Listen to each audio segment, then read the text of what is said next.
When one takes a 10-year view, assets under management held by buyout funds grew at about a 7% compounded rate. However, for non-buyout assets, that rate was 17%, which means that while the buyout business is quite healthy, other types of private assets beyond buyout are taking share. It's actually what I'll call specialist funds that have been growing much more rapidly over the past 5 to 7 years in particular. And the concern in the private equity industry is that while the mega cap funds have the heft and they have the ability to actually raise specialist types of funds, and innovative emerging managers are able to pursue a lot of new ideas that excite LPs, classic buyout funds might feel trapped in the middle in the private equity industry right now. And they're asking themselves some pretty fundamental questions about whether they need to change their direction to get out of the middle of the road. Today on the show, we'll consider whether being in the middle is the most comfortable place to be, or whether there needs to be a pivot in a new direction to create more specialization that drives more differentiation, which hopefully would create more value. I'm Hugh MacArthur, head of Bain's Global Private Equity Practice, and this is Dry Powder.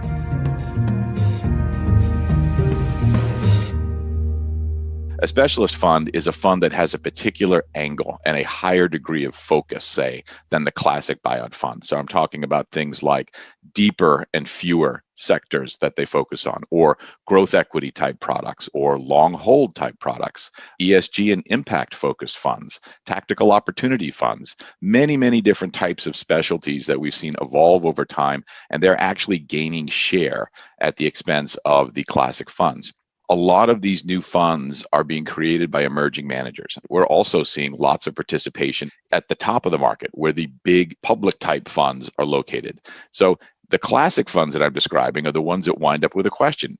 Above me with the mega caps, I see a lot of new product proliferation coming out that's generating a lot of LP buzz. And at the entrepreneurial end of the market with emerging managers, we're seeing a lot of the same thing.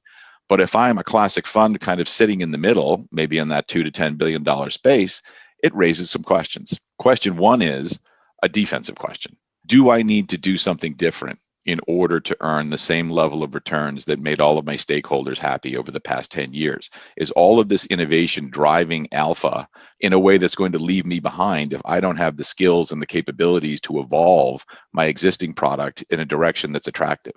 The second question is more of an offensive one. Should I be getting in on this too? Lots of new products out there being funded by LPs. There's a lot of excitement in the marketplace. I want to grow the value of my GP. What's my course over the next 10 years to actually do that? From our perspective, firms that have successfully charted a new path for growth have actually focused on 5 areas, and you really need good answers to these questions to know which way to turn. Number one, how can we adopt new products and adjacencies that capitalize on our strengths? There are so many new products out there now. Not all of them are going to be relevant to every GP and what really has driven their success in the past. Which ones, if any, should you be considering launching in the future, and how do you communicate that to LPs? Secondly, which sectors or subsectors are you really prepared to go deep on and mean it? We are seeing subsector specialization that we've never seen in the industry before. Firms that are focusing on sectors like consumer product technology, that's specific. I've argued before, and we've discussed it before, that the rate of change in individual sectors and subsectors has accelerated over time. And if you don't really have a deep level of expertise, you may get the next step in the evolution wrong. And getting the next step in the evolution wrong probably means losing share and losing value, and not creating share and gaining value. The third question we encourage people to ask themselves is, how can we use data, digital, and advanced analytics to transform how we find and evaluate targets? The way folks find and evaluate targets in most cases today is still waiting for the tide to come in. Where are the SIMs? What's coming to market? How do I evaluate it? What can we do more proactively? Perhaps using algorithms, perhaps using a higher degree of focus to find the businesses that we want to own, whether they're for sale today or not, and put them in our pipeline so that we're prepared to pounce when they actually do come to market. Fourthly, what is our value creation playbook? And is it both digitally enabled and distinctive?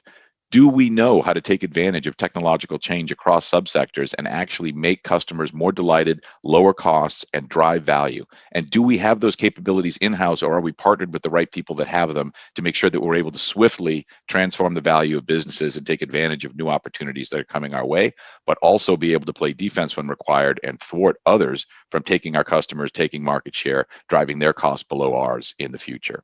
And then lastly, we've talked a lot about this, and we're going to talk a lot about this in incoming episodes. What is our ESG strategy? not just saying ESG and that we have a plan, but utilizing ESG to delight customers, to gain market share, to reduce waste and reduce costs, to actually get a better multiple upon exit and show the market that actually this is a socially responsible company as well as a high performing company. And we're seeing higher degrees of employee engagement along with that. So these 5 areas really need to be at the core of both adapting what the business is today for most private equity firms and that classic buyout fund that's already there, but also what new directions you want to go in the future.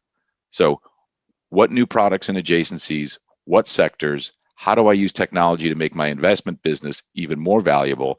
How do I use a value creation playbook that really works for the next 5 or 10 years and not the past 5 or 10? And how does ESG fit into this in a meaningful, pragmatic way to create value? Those are the areas where we're engaging with a lot of private equity firms, and I highly encourage everyone to ask those questions and have really solid answers to them.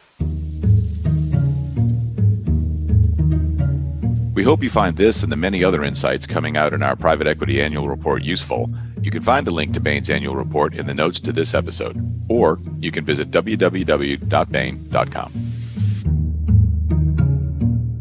And if you'd like to follow up on this or any other issue we talk about in the report, please feel free to contact me or any of the other partners named in the report for further discussion.